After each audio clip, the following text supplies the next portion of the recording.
JB Cycles with update on August the 11th. So the S&P has completed a very nice ABC correction, and we see the low was at the 2-week oscillation low, and now we have bounced, but this is critical. It's only a few days left before the cycle goes bearish again. So it looks like initially looks like we could or should break down to make a bigger bottom formation, a double low, or maybe even a lower low. However, we have to be careful because we're in a bull market and we have completed an ABC correction. Now, the opposite is when we are overbought. We have a pullback, and then we have this very bullish pop-up phase where we expect momentum to bring us to higher highs. But if something bearish happens in this bullish phase, it can kill the bullish phase and we get a correction.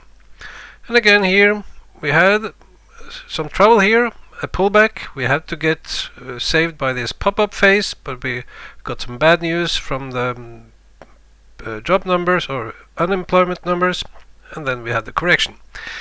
And the opposite can happen after completing an ABC correction. Then you get to this very bearish phase where everyone expects, oh, it has to be a lower low. But then if something happens, it can be news related, or just, if market breaks critical resistance at this level, then you can get this cascade of buying signals and the market totally ignores this bearish phase. So, we have a couple of days left before it turns bearish, but if something makes the market break this trend line, we can just rally on here. But at the moment it looks like this market is running out of time, not enough momentum, and should be rolling over to make maybe a double low. So let's have a look at some other stuff. So here's my S&P daily wavelets, and initially I thought I had many signals saying this was a 10-week cycle low, but right now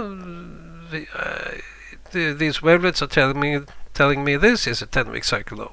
And I have this primitive tool here, placing this rectangle at the wavelet top. It says, this is where I should go place my next long position, and exactly where we made a double low. However, this is using bull market rules. When using more bearish rules, I must add about 10 trading days. So these bearish market rules don't necessarily mean we are in a bear market. They can also apply in a bull market, but they are a warning sign that something is wrong. But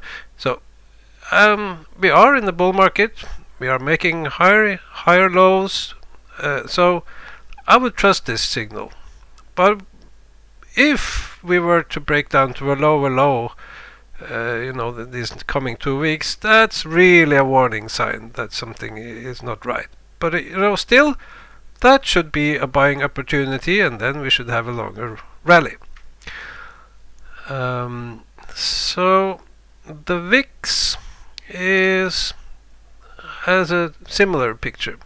The VIX had a completely different interpretation, the VIX wavelet, a couple of weeks ago, and now the wavelet has, it has morphed into something else. But now it says, this VIX value is higher than during the previous bear market. That's wild.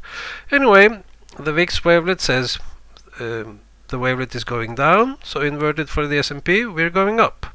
And I have my typical scenario, this band, and here in green, well, we are kind of on overtime. It looks like this is bullish, and we should rally for the next 4 or 5 weeks.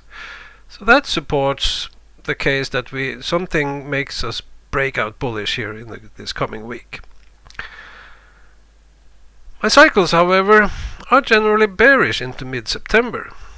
But that still allows for a bigger bounce and then going down into mid-September. So we have to see. We could end up going just sideways in a big range into mid-September, and yeah.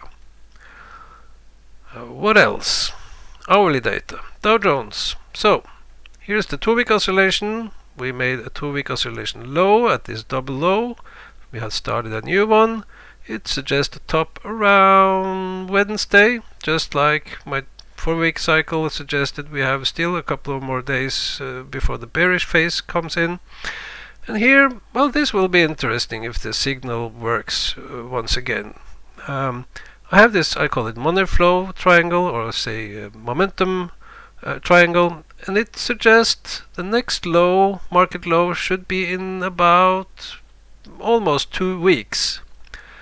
So we are here, and it says this is too early. We should break down to complete some kind of correction. So the Dow Jones Industrial is kind of supporting the scenario where we say crash down to a double low or lower low here around August the 20th. So why am I bearish? Well, I don't think I've been very bearish in this video, but overall, I've been earlier I said I was bullish for all of this year. The bull market should not end before New Year, Christmas. But then, I had a look at the 28-year cycle. And here's the 28-year cycle, the cycle in red. And we see we're going back 200 years here, and we are at the top of the channel. This is the S&P adjusted for inflation. We are also now in a 56-year war cycle. So, looking at the cycle in red, we see the cycle is suggesting weakness from here. And we are at the 3.5-year cycle top, well, almost. And this is the point where wars typically begin. And if we look at an analog from the 1970s, we see that one topped around what would be around September this year. So I had a look at many bull markets, and I realized that there are many bull markets with a short duration of about 2 years, and they have typically an ABC formation. So here I made an average of these. I measured from the B low, and I got a projection of a top around August the 17th. But this is just the average. We have a range here from July to October, maybe, where somewhere here we should top if we are in such a bull market. And then I made another analysis of this low. This final C move often has a low in the middle. So I measured from this point. I get this, and I got the analogs fell in 2 groups. So either we have one group that just made one bullish move here in green and then bear market. And then we have a group in red that made an A, B, C. So here in black is where we are now, and both these scenarios are still in play. We could be in the green scenario, just crash down, or in the red, which is my favorite. I think we could bounce up to make some kind of a double top. Because I also had a look at the 17-month cycle, or also known as the 18-month cycle. So here's the cycle in orange, and you see the bull markets are often made out of 3 such cycles. 3, 3, 3, 3, 3, and then often 2. And often we see the bull markets, sometimes they are making a top at the cycle top, but then often you have, call it an inversion. The top is at the cycle low. And that's possibly the case where we are now. So, it would look like something like this, 2 cycles, and you make the top in the middle. And the scenario is like this. We are now here in green. The scenario is here, and here are the analogs suggesting a top somewhere from now and into early November. So I think we could bounce up to make some kind of a double top. So, see ya!